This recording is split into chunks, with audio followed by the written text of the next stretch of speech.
Na Prever FM, você começa o dia bem informado. Entrevista. 7h42, hoje é segunda-feira, hoje é dia do Mexa-se com Saúde. Vamos conversar mais uma vez aqui com o cirurgião vascular, médico do esporte, Dr. Rodrigo Gibim. Dr. Rodrigo, bom dia, satisfação em tê-lo aqui. Bom dia, Márcio, bom dia, Ju, bom dia, Ellen, bom dia a todos os ouvintes do quadro.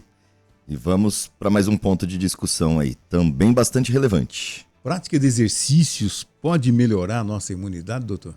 Olha, isso é muito bem documentado, viu, Márcio? Ficou muito evidente na pandemia do Covid, né? Que quem tinha um status de condicionamento físico e manteve-se fisicamente ativo, teve menor índices de infecção ou infecção com menores gravidades, tá? Mas o que a gente tem bem documentado já na literatura, né, a científica médica a respeito de exercício e imunidade, né?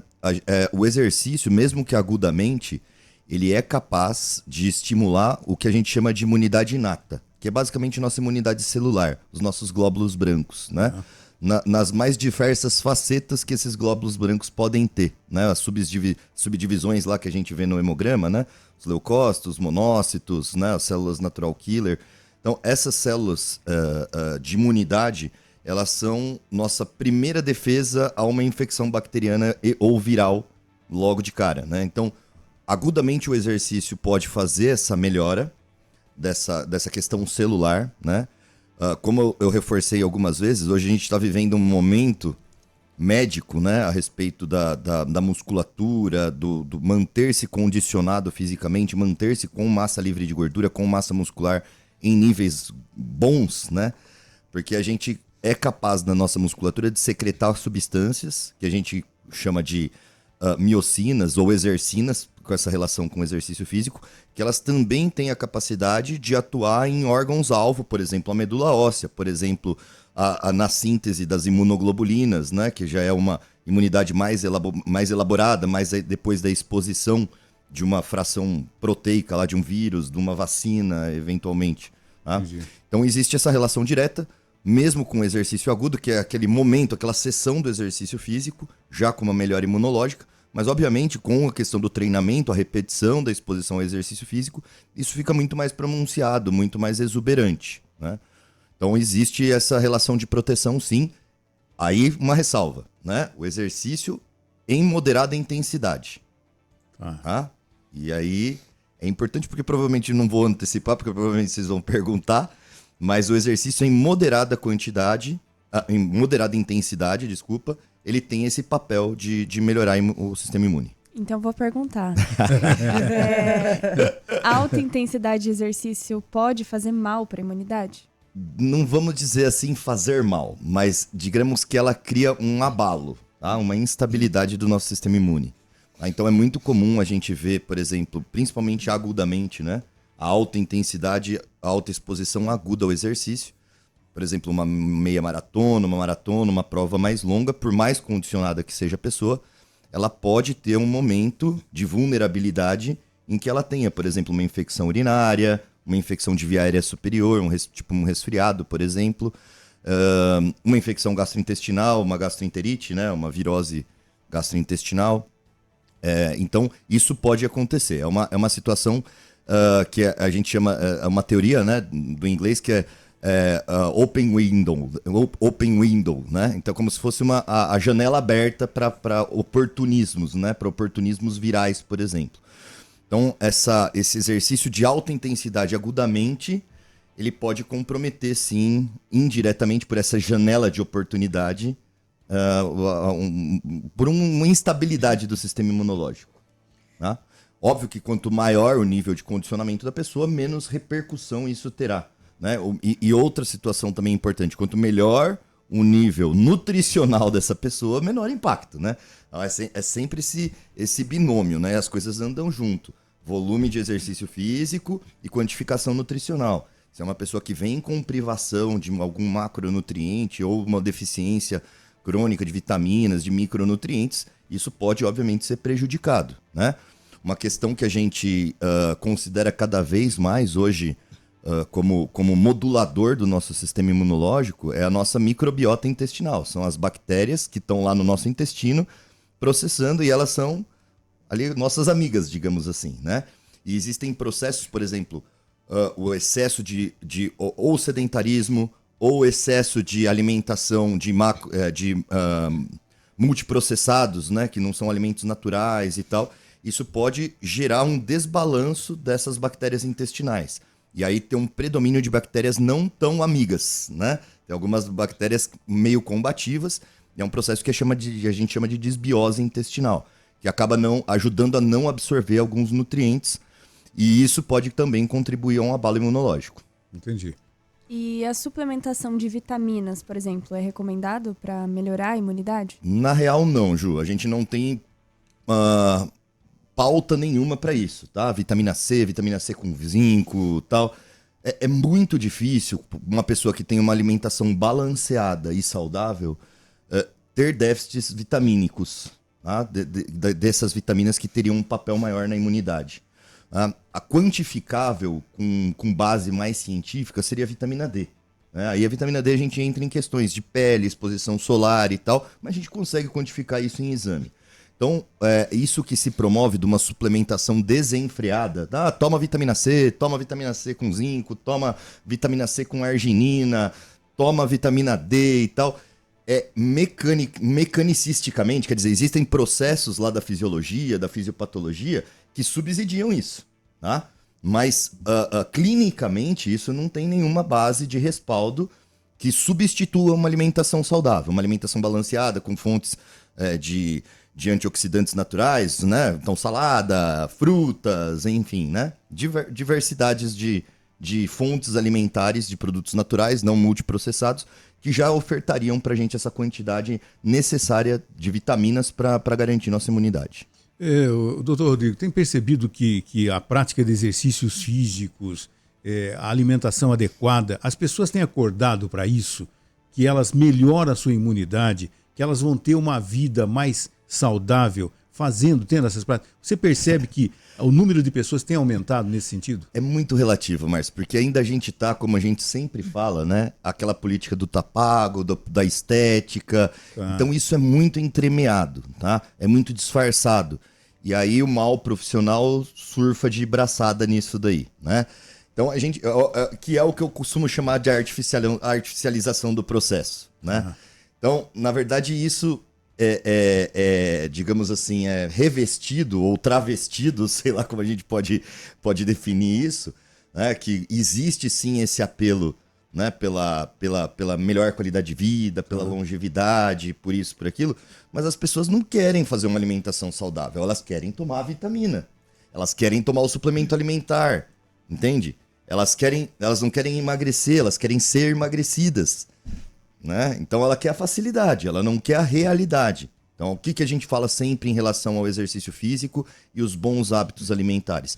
A constância, a regularidade, tá? Mas o que a pessoa prefere acreditar? Em dietas da moda, em que o glúten é tóxico, em que o leite é tóxico, em que existem coisas inflamatórias. Só que aí a pessoa se fecha nessa coisa inflamatória, não, porque esse alimento é inflamatório e se priva desse alimento. E aí chega no final de semana, se entope de bebida alcoólica, se entope de ultraprocessado, se entope, né, de alimentos gordurosos. Então, qual é o propósito de fazer essa dieta anti-inflamatória, entende? Então, isso ainda fica tudo muito disfarçado, muito camuflado. O fato é, pouca gente quer fazer o que tem que ser feito. Tá? Então, existe muito mérito da alimentação saudável, da vida saudável, isso no mérito. Tá. Mas efetivamente acreditar que o papel principal da base, que tem que estar bem alinhada, é o exercício regular, é uma alimentação balanceada, isso é muito difícil de colocar na cabeça das pessoas. E a gente sabe do exercício que promove o bem-estar, né, do corpo de um modo geral. A pessoa que está com uma indisposição simples, como um resfriado, ou até uma dengue, de repente, que a gente sabe que dá dor no corpo, dá aquela realmente uma indisposição. Ela se forçar eventualmente a fazer um exercício, melhora essa resposta do corpo para melhora? A princípio não, Ellen. A gente tem que entender que esses processos hiperagudos, principalmente as fases iniciais dessas doenças virais, enfim, ou de qualquer infecção, você está num momento em que você precisa destinar sua energia no seu processo de recuperação, tá? E obviamente, o exercício vai ser competidor nesse processo pelos nutrientes, enfim, pelos processos de reparo. Então, a chance de você apresentar um grande desconforto, de ter um desmaio, né, de piorar um pouco mais a imunidade. Então, no momento da infecção aguda, não é o momento de se exercitar. E é o nem momento se consegue, de se né, dar... doutor? É difícil Exatamente. conseguir fazer, né? Às vezes a pessoa, pela disciplina, por esse pressuposto do bem-estar, por essa condição que quem adere efetivamente à prática do exercício sente a falta, ou tem até uma questão de culpabilidade de se privar daquele momento de exercício físico, fala, poxa, mas eu poderia fazer uma coisa... a gente bateu muito nessa tecla, por exemplo, com o Covid, né? Porque a pessoa caía, simplesmente caía. Ou com dengue grave, né? E tem com mais ainda ressalvas com dengue, né? Quando tem alguma questão de ser recidivada, né? Ou alguns subtipos dos vírus que podem acabar tendo a plaquetopenia, né? Diminuição da contagem das plaquetas, e ter risco de sangramento muscular, enfim, né? Ter risco de um evento mais sério. Então, esse momento da infecção aguda, principalmente com febre, com desconforto respiratório, não é hora de subir a frequência cardíaca, que é uma coisa que o exercício faz, não é hora de subir a frequência respiratória, né? Então, é hora do repouso, é hora do reparo, do repouso muscular para não ter lesão muscular, né? A dengue também cursa com essa... O Covid também acontecia isso, né? Cursa com lesão muscular. Então, a pessoa perde massa magra nesse momento. Então, ela tem que se garantir em reparo para não se lesionar e não ter uma situação mais grave de doença, inclusive. E pessoas que, de repente, passam por algum tratamento que diminui a imunidade, como quimioterapia, elas podem fazer exercício? Podem, nessa situação. Exercício supervisionado, né? Preferencialmente, né? Pelo profissional de educação física qualificado. E existe uma ótima documentação nessa situação da quimioterapia em relação ao exercício e imunidade, e até diminuição da recidiva do tumor, maior recuperação para as atividades de vida diária, melhor status cognitivo, estado de humor, né, psicológico mesmo envolvido a prática do exercício físico. Então, hoje em dia, é um braço bastante interessante o exercício físico em conjunto com o tratamento do câncer em todas as fases. Tá? Então, como se fosse uma pré-habilitação antes de um tratamento, seja quimioterápico ou cirurgia, uma pós-habilitação, né? uma reabilitação depois de uma cirurgia e durante a quimioterapia, melhorando bastante esses padrões imunológicos, mas nessa condição, um exercício supervisionado pelo fisioterapeuta, pelo profissional de educação física, titulando a intensidade. Existem alguns tipos de tumores que foram estudados modelos específicos de exercício físico, então alguns talvez respondam melhor ao exercício aeróbico, outros à musculação, né, como primeira escolha. Então isso tem que ser titulado para alguém que lide com essa situação, né, que é alguém que tem ali algum norte, alguma orientação em fisiologia clínica do exercício, né, que possa destinar essa prescrição de treinamento adequada para que os benefícios sejam atingidos. Então, baseado em tudo isso, então, a constância da prática do exercício físico, uma alimentação saudável, né, vai fazer com que a sua imunidade esteja sempre em alta e que, se você for acometido por qualquer uma dessas doenças, né, você tenha sintomas mais amenizados, né? Perfeito. E só mais uma coisa que eu queria, já que a gente tem, né, nosso tempo limitado, que eu queria reforçar, condições de higiene. Né? A gente tem que reforçar nossas condições de higiene, porque saiu, é algo sensacionalista, mas é algo que chama atenção, né? É sempre assim, né? Lança aquela coisa, né? Aquele hot point, né? Mas é coisas que levam a gente a refletir. Então começaram a falar lá, materiais de academia são mais sujos que de banheiro público. Eu não sei a pauta efetiva de onde foi extraída essa informação, mas não são materiais limpos, óbvio, né? Óbvio. A gente não pode supor que quem faz lá a higienização da academia, que espirrando um alquinho lá nas anilhas, nos halteres e tal, garantam a condição de milhares de mãos que pegaram aquilo lá o dia inteiro. Né? Então a gente tem que ter essa ideia de, se a gente está com lesão na mão, né, de se proteger, manter a lavagem das mãos adequada, evitar, por exemplo, levar mãos aos olhos, esse tipo de coisa como autoproteção, né?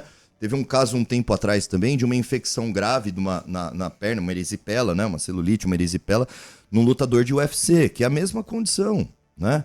O ringue é sujo, é uma sequência de lutas, né? Então, óbvio que está predisposto, principalmente nessa condição, se teve uma privação nutricional, que geralmente o lutador tem, né? Ele se prepara, ele tem que bater peso, ele tem que bater o peso da categoria, então ele tem uma restrição nutricional, tem talvez um aumento de intensidade do exercício, ele promove processos não degradantes, melhor dizendo, sim degradantes, né? Ou não saudáveis para perder peso. Por exemplo, desidrata às custas de roupa muito quente, de fazer exercício com essa roupa quente, de sauna excessiva, né? E tudo isso instabiliza a imunidade e o ambiente é propenso a gerar esse tipo de infecções oportunistas.